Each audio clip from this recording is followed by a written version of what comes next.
Hi boys and girls, this is Mrs. Anderson. I hope you are all well. I miss seeing you every day.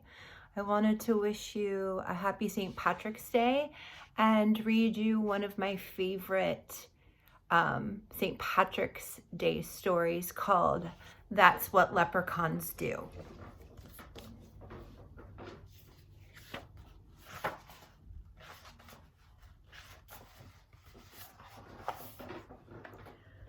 The three leprechauns sat under the chestnut tree. Ari looked up at the cloud-filled sky.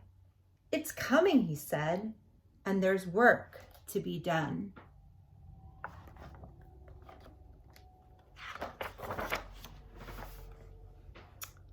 But when they got to Ballybunion Farm, they saw Mrs. Ballybunion's cow, Pansy, standing in the field. Ari whipped out the little bottle of red paint he kept in his backpack for leprechaun business. He ran across to Pansy. "Stand still, my lovely," he told her, and he painted her hooves scarlet red.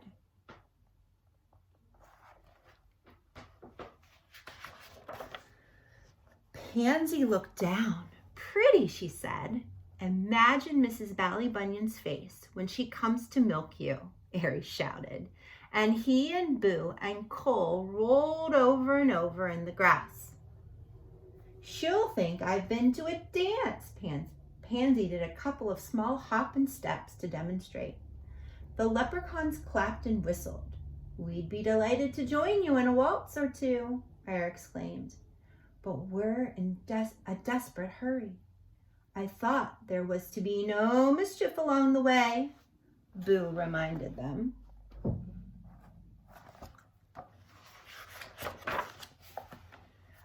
"Oh, sure, but I couldn't help myself. Mischief's what leprechauns do," Ari said, along with one more important duty. He glanced up at the tatters of clouds in the sky. "And we'd better not delay, for we've delayed long enough already."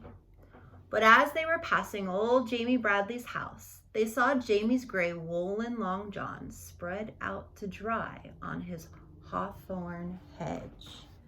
Boys and girls, you can look and see what a hedge is, and what do you think those long johns are? What are long johns? The leprechauns looked at each other and grinned. Quick as a cat pounced, they ran across to the hedge and stood, one on top of the other and the other on top of him. Ari reached up and tied the two long john legs together in a tight knot. They almost fell off each other. They laughed so hard. It couldn't be great altogether to stay and watch old Jamie trying to put his legs into those, Boo said. "But it will be a month of Sundays before they're dry. And we've have no time to waste." They took a few minutes to somersault across Liam McGabb's garden. There was a yellow tennis ball in the middle of the road, and they rolled it along with them as they went. Miss Maud Murphy's hen, Birdie, clucked at them from behind her gate. "Birdie," Ari said, would you be doing us a favor? Could you trundle the ball up to your nest, and could you sit on it for us? It'll be a great joke on Miss Maud Murphy when she comes out to gather your eggs."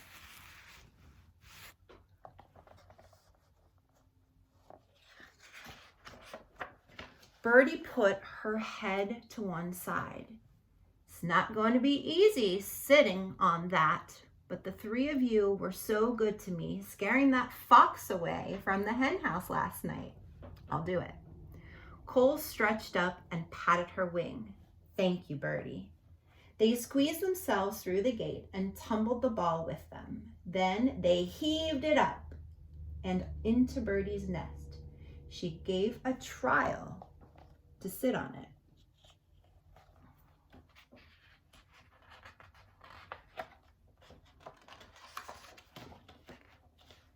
Anybody seeing them racing along the road would have taken them for 3 green leaves. But they were leprechauns, and they had work to do. "Get them out! Get them ready," Aries said.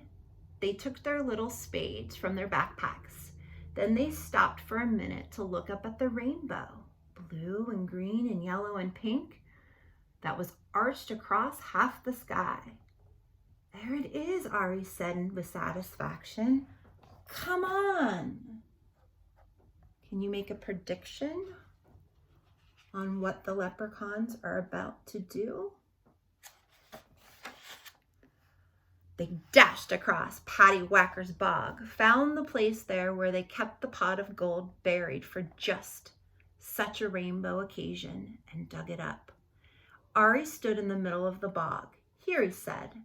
The 3 of them placed the pot of glittering gold in just the right spot and watched the rainbow curve itself all the way down till it ended at the top of the pot.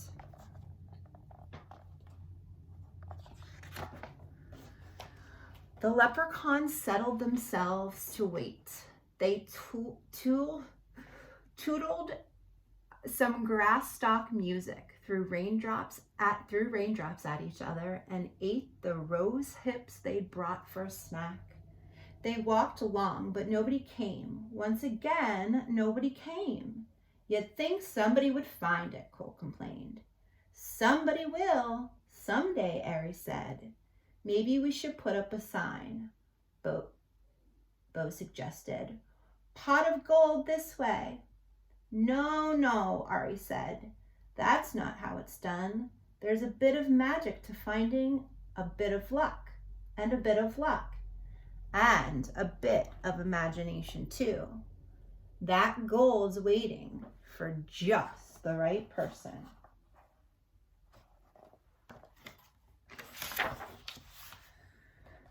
The rain had stopped, the sun went behind a cloud, the rainbow shortened itself, then disappeared.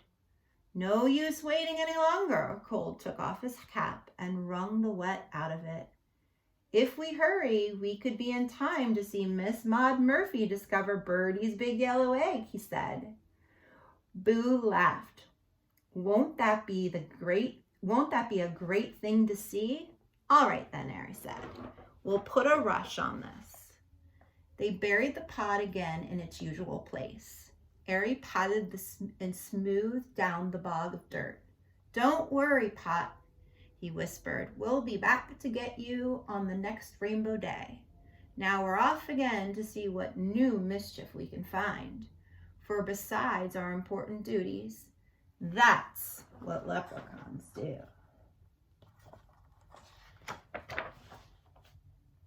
And then here's Miss Maud Murphy. You can take a look at her face when she grabs that tennis ball, and you can predict or imagine what she's saying.